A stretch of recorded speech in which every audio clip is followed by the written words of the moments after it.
Poisson, bonjour et bienvenue pour votre lecture de vie sentimentale. J'espère que vous allez tous très bien, malgré cette période très particulière que nous vivons. Voilà, on va essayer de mettre un petit peu de douceur là-dedans et vous faire cette lecture de vie sentimentale pour les mois de novembre et décembre à venir. Je rappelle que cette lecture a son extension et que je vous invite à consulter vos signes ascendant, lunaire, pour avoir d'autres indications aussi. Alors, on va y aller. Hop, hop, hop. Hop, hop, hop. Voilà. Alors, nos amis poissons, le point de départ de votre relation, c'est la tempérance. La tempérance, ici, elle nous parle de quelque chose de très patient. Il y a de la patience, il y a de la douceur, on n'est pas trop pressé, on avance à notre propre rythme, il y a des hauts, il y a des bas, mais somme toute, une certaine forme d'équilibre, et puis surtout, c'est solide. C'est solide. Oui, il y a des hauts, des bas, mais c'est équilibré malgré tout. D'accord? Je rappelle que ce côté-ci, c'est le signe pour lequel je lis, en l'occurrence vos poissons, et l'autre côté, c'est votre partenaire, mais vous êtes libre d'interchanger, bien évidemment. Alors, votre état d'esprit à vous, poissons, il est à la reine de denier et au jugement. Reine de denier et jugement. Alors, votre état d'esprit, alors je dirais que vous vous comportez comme une véritable reine, que vous soyez un homme ou une femme. C'est-à-dire que vous savez qui vous êtes, vous savez ce qui est important, vous savez qu'il y a des fondamentaux à préserver et vous les préservez, notamment votre estime de vous-même. D'accord? Vous faites attention à vous, vous faites attention à votre environnement, vous faites attention à qui vient vous pomper votre énergie ou pas. Vous faites très attention à ce que vous soyez bien entouré et à ce que vous vous sentiez en équilibre et en harmonie. D'accord? Le jugement, moi, il me fait penser que si vous êtes comme ça, c'est parce que vous êtes peut-être déjà... vous avez dû travailler là-dessus. Ce que je veux dire par là, c'est que c'est comme une renaissance pour vous, cette relation. C'est comme une deuxième chance à aimer pour vous. Et si la première fois, vous vous étiez brûlé les ailes, cette fois-ci, vous serez vigilant, homme ou femme.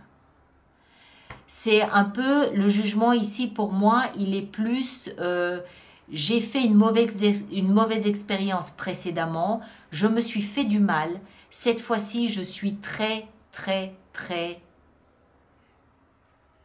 attentionné, précautionneux. Pas méfiant, mais attentif à ce que rien de mauvais ne puisse m'arriver. Et du coup, j'ai 2-3 barricades, j'ai 2-3 barrières, 2-3 limites à ne pas franchir. Hein? Je le vois plus comme ça. Un état d'esprit où c'est ma sécurité à moi d'abord. Pourquoi? Parce que je reviens d'un espace où j'ai dû me redresser. Et je ne veux pas vivre ça une deuxième fois. L'état d'esprit de votre partenaire, il est à la 4 de coupe et à la 10 de coupe. Alors,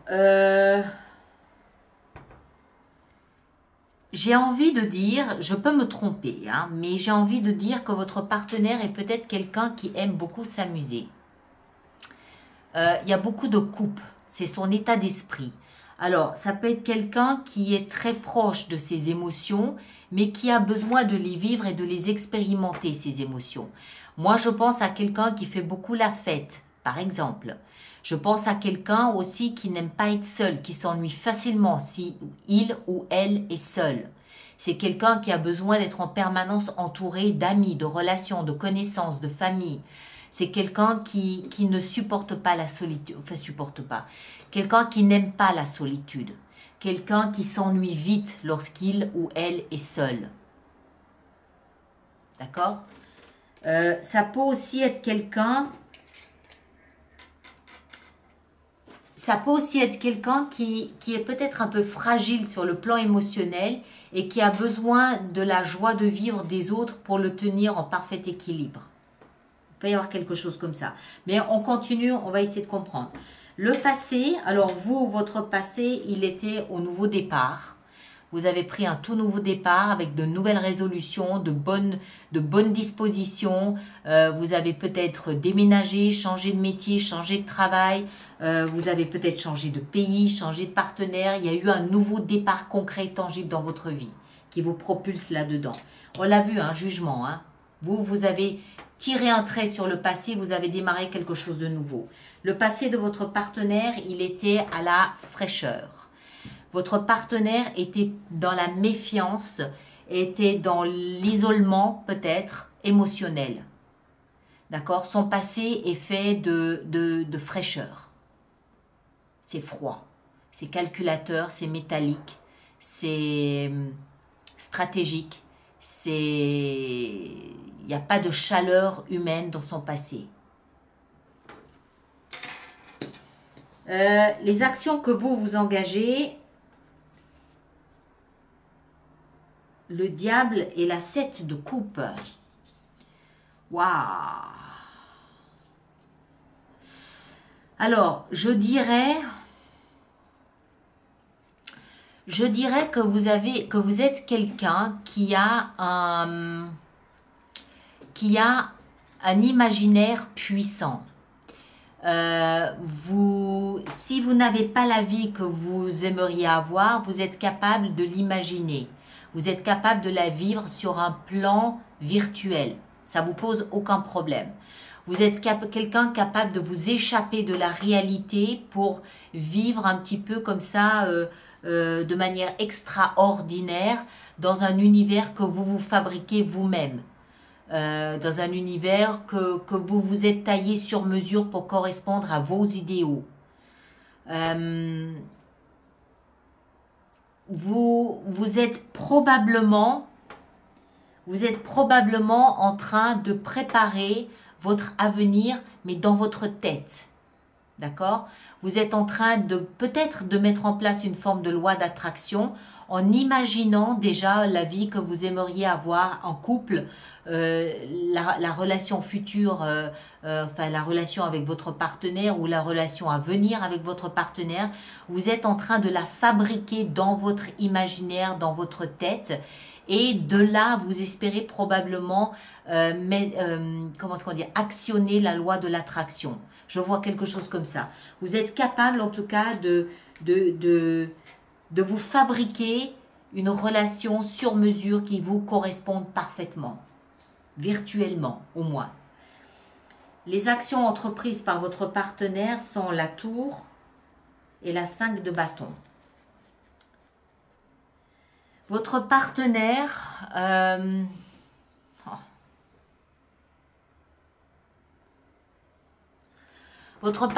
va provoquer un chamboulement. À mon avis, un chamboulement qui va arriver par le biais d'un conflit. Ou une revendication. C'est les actions engagées, d'accord ?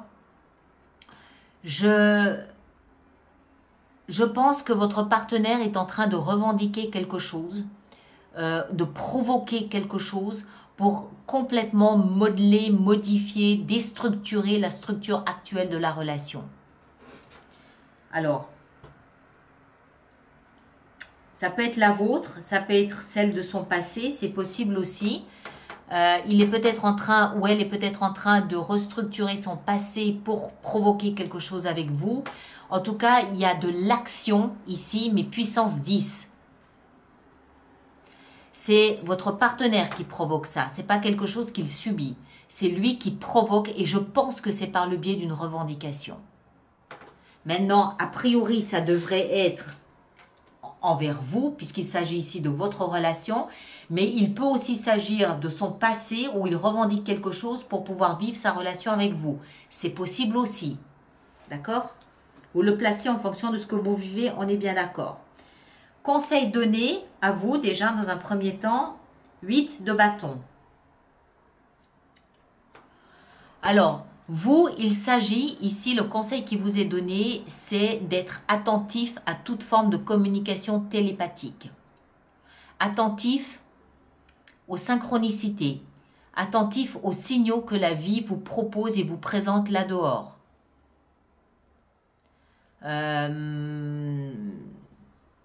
Communication, mais pas communication normale, une communication avec l'invisible.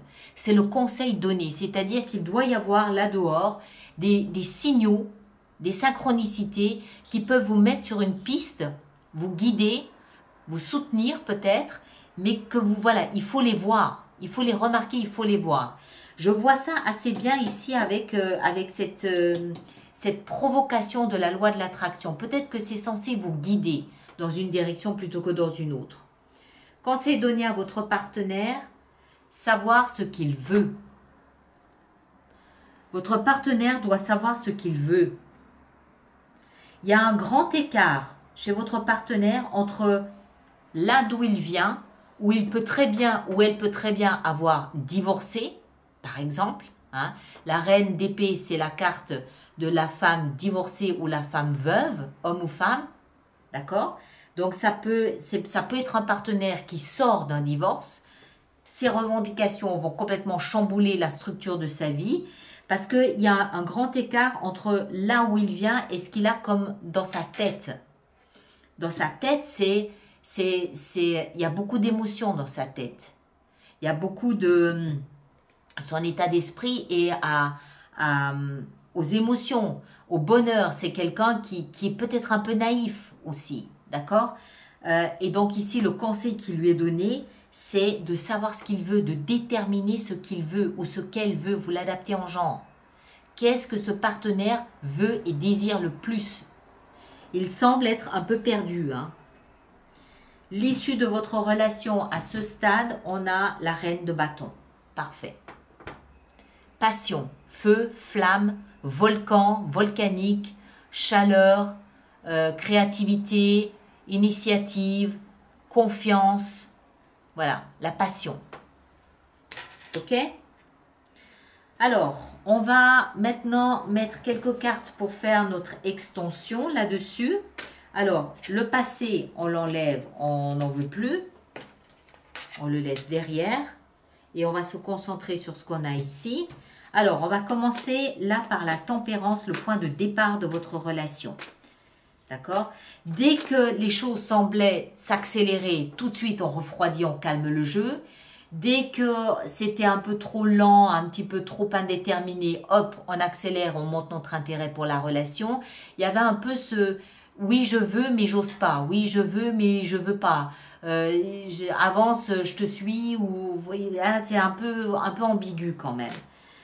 Pas ambigu, non, c'est pas vrai, c'est pas le terme exact. C'est un peu... C'est le début, mais on a un pied dedans, un pied dehors, quoi. C'est un peu comme ça quand même. Allez, la tempérance. Qu'est-ce qu'on a avec la tempérance ici pour nos amis poissons? On a la force. Très bien, ça me va. Force de volonté. Qu'est-ce qu'on a dans l'état d'esprit ici pour vous? On a 10 d'épée. Oui, vous revenez de loin, hein, je vous l'ai dit. Je me suis lancée une fois, j'ai eu mal. Aujourd'hui, je suis un petit peu... voilà. Elle est là, hein, la carte. Votre partenaire, son état d'esprit ici, qui est plus aux émotions, à l'amusement, le magicien. Une tendance peut-être aussi à fuir la réalité. Les actions que vous entreprenez ici, où vous êtes plus un petit peu dans le rêve éveillé de votre relation qu'autre chose. 7 d'épée, oui, vous êtes vous aussi peut-être un petit peu marché comme un crabe dans la relation. Il y a quelque chose qui n'est pas clair là, il y a quelque chose qui n'est pas dit. Votre partenaire ici, qu'est-ce qu'on a? On a le valet de coupe, très bien, ça me plaît. Ça calme le jeu. Le conseil qui vous est donné ici avec la 8 de bâton, on a le roi d'épée, excellent, ça me plaît beaucoup aussi. Communication claire, nette, tranchante. D'accord? Il n'y a plus de oui, mais non, mais oui. Quand je dis non, il faut comprendre oui. Quand je dis oui, il faut comprendre peut-être. Non, là, c'est clair, c'est tranchant, c'est net. Conseil donné à votre partenaire avec ce qu'il doit savoir, le moment est venu de voir les choses différemment. Et l'issue de votre relation avec la reine de bâton, ici, on a 5 de coupe. Fini le temps des regrets. D'accord? On se tourne vers le potentiel. Qu'est-ce qu'on a là derrière cette magnifique étoile? Voilà mes très chers, je m'arrête ici. Donc ceux qui me rejoignent pour l'extension, à tout de suite, le lien est là-dessous. Et les autres, on se retrouve le mois prochain, je dis n'importe quoi, la semaine prochaine pour vraisemblablement une fenêtre sur soi. D'accord? Merci beaucoup, à très bientôt.